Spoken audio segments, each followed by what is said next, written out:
মাজা হাদিস নাম্বার 1388, আলবানী মিশকাত হাদিস নাম্বার 1308। হাদিসটা কি বলা হয়? হাদিসটা বলা হচ্ছে আলী রাদিয়াল্লাহু তাআলা আনহু থেকে বর্ণিত। রাসূল কারীম সাল্লাল্লাহু আলাইহি ওয়াসাল্লাম ইরশাদ করেন, মন দিয়ে শুনেন, বুঝতেছেন আমার কথা? আলী রাদিয়াল্লাহু তাআলা আনহু থেকে বর্ণিত রাসূল কারীম সাল্লাল্লাহু আলাইহি ওয়াসাল্লাম ইরশাদ করেছেন, কার নামে?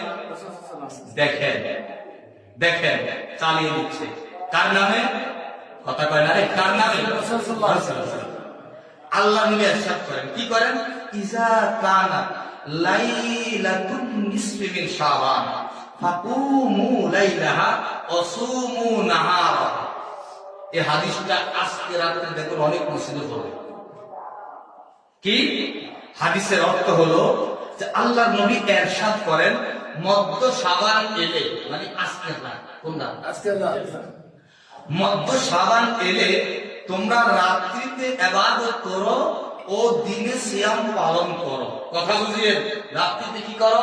ইবাদত করো, ইবাদত করো। এই জন্য হাদিস সম্পর্কে আমরা জানি, আলবানী বলেন হাদিসটি মওযু অথবা অত্যন্ত যঈফ।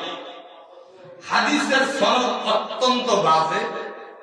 তিনি বলেন যে এর সনদে আবু বকর ইবনু আবি শাবরা নামক একজন রাবী আছে, যিনি হাদিস জালকারী, অতএব তার হাদিস গ্রহণ করা যাবে না।